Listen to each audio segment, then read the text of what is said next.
Hey guys, I can't wait to show you this Aircrete Dome in Costa Rica. It was built by Katrin. It's called the Green Moon Lodge. So after watching the video and getting to hear her story and see the place, if you want to book a stay at this, you can actually do that by going to her website or to her Airbnb listing. Both links are in the description below. So I got to have a short conversation with her and I asked her about how she designed the domes, her experience with building it. She also shares her total cost to build and other important information you won't want to miss. So let's go. If you like what you see, then consider giving this video a thumbs up and subscribing to the channel so you can get more content like this in the future. Hi, great to meet you, Katrin. Okay, nice to meet you too. So, just to start off with, it would be nice to have you just describe the layout and architecture of the building. So basically, the dome house is actually consists of 3 domes that we connected with arches. And the idea was to have like really a house, a vacation home. So the main dome is the biggest one in the center, which is the living room and the kitchen. And that's also where you have the big entrance door. And then to the right and to the left, you have the smaller domes, and one of them is the bedroom, and then on the other side, you have the bathroom. Nice. So yeah, and they're connected through arches, and basically lined up in a straight line. Well, the property is over 5,000 square meters, but there is my private house on it, and then the dome house is on it as well.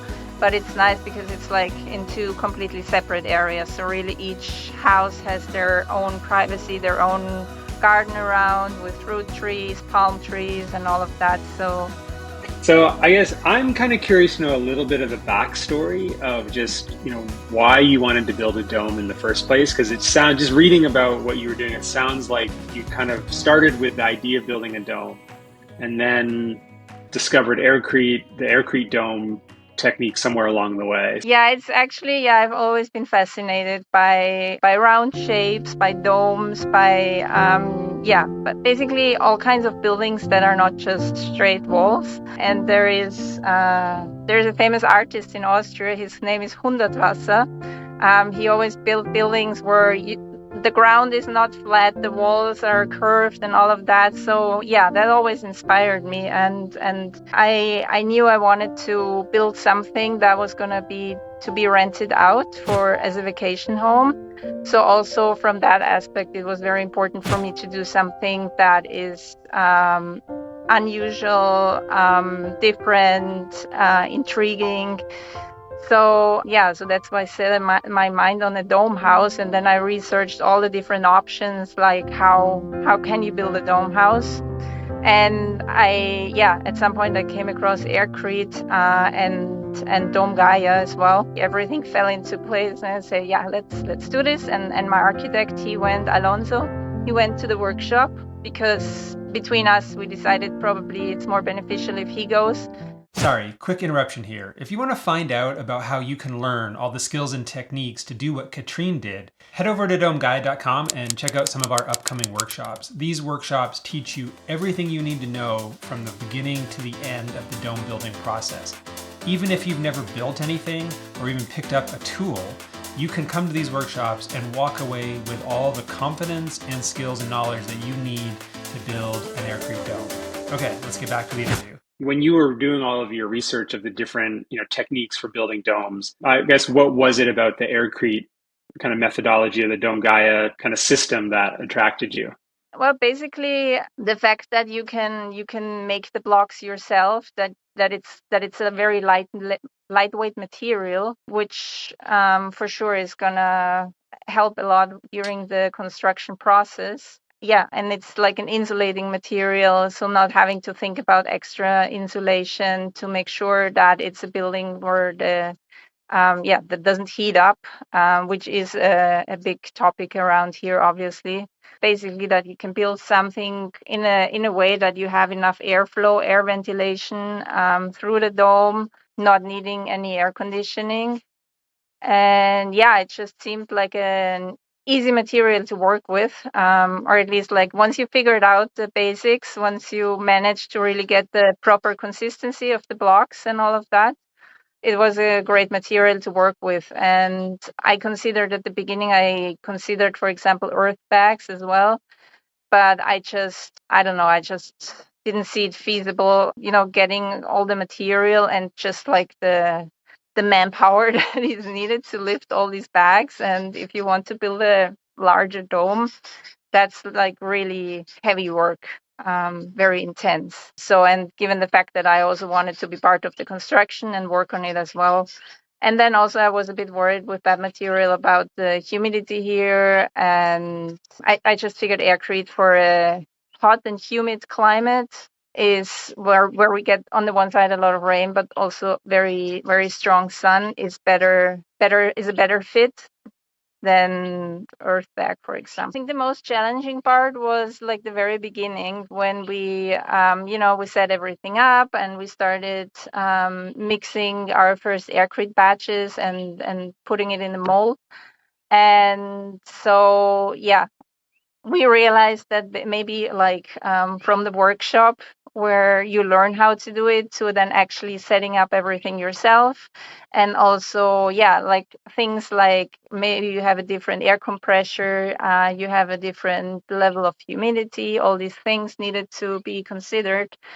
So the first challenge was really to get to the point where we felt, okay, this is a good solid block. Yeah. But then once we had figured out, then it went quite smooth actually.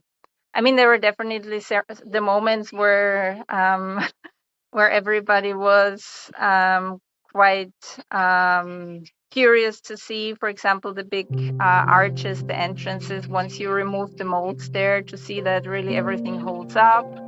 Right. Or the windows were definitely a challenging part as well um, to make the big round windows Yeah. and to put it in place. Sometimes with builds like this, the easy part is the main part of the building, but you did a beautiful job finishing the interior as well. And can you talk a little bit about kind of your process? And there's some beautiful artwork inside, and I don't know what kind of plaster you used on the inside. Yeah, on the inside we just used like normal plaster repello that you can get here. Really, the whole interior design was changed quite a bit from like what I envisioned first to what we actually did in the end. Because yeah, it's just at the beginning it's just like all an idea, and then once you're actually in there, so yeah, some things like the arrangements and everything really just kind of developed during the process. Mm. And the finishings itself, yeah, for me it was very important to have it like give it an artistic touch, to do a lot of artwork myself. But also a lot of artwork is from friends of mine who were part of the project. Like, for example, the big entrance door, the woman's face, for example. Mm-hmm. So I made a painting with the design, but it was like that big, the painting. And from that, he really managed to weld this amazing piece of art and made a door out of it, which is really quite fascinating.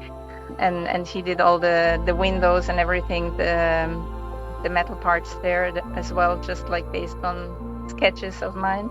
And then, for example, the artwork, which is above the bed, the couple that's kissing and with the tree, that another friend of mine, he made it, who is like a graffiti artist, and he has done a lot of artwork. So yeah, it was nice to also work, Nice. have friends really be part of that project and add their own artistic touch to it. Yeah. So what kind of feedback do you get from guests, when they stay there? Because it must be a pretty unique experience for them. Well, that's always like the favorite part for me for hosting and renting the house is like when the moment when I welcome guests and we get into we step into the house, and like they're always like stunned and just like you can see how their faces are lightening up even though they're tired maybe from traveling. But yeah, the reaction is always, they're really, yeah, amazed and excited to stay there. And you can see that most of them have never stayed in a building anything similar to that.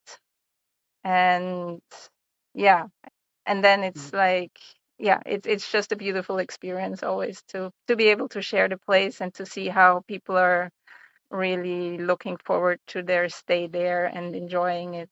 Yeah, the overall cost for the whole building, including finishes, was around $40,000. That was 4 years ago. And I know that in Costa Rica, I don't know about other places, but in Costa Rica, cost of materials went up significantly since then. Yeah. Yeah, I'm not sure if that cost would still apply to at the moment. But yeah, that includes basically all the material and the workers and all the finishes and everything. Yeah, it's really basically having it ready to rent out. I get a lot of guests that also come for special occasions, like for a birthday or honeymoon, who want, like for a special occasion, want to stay in a unique place. If anybody wants to try a project like that, it takes some patience. It's an adventure for sure, but it's worth it. And I think you can really, there are not many things where you have that many creative possibilities where you can really create something unique. And of course, I mean, it's the dome shape, but even within that, you can really add so many creative elements. So yeah, for somebody who wants that in their for their house, it's really it's a good way to build. All right, thanks for watching. Please give us a thumbs up if you liked it, and put any follow-up questions you have in the comments below. Thanks again.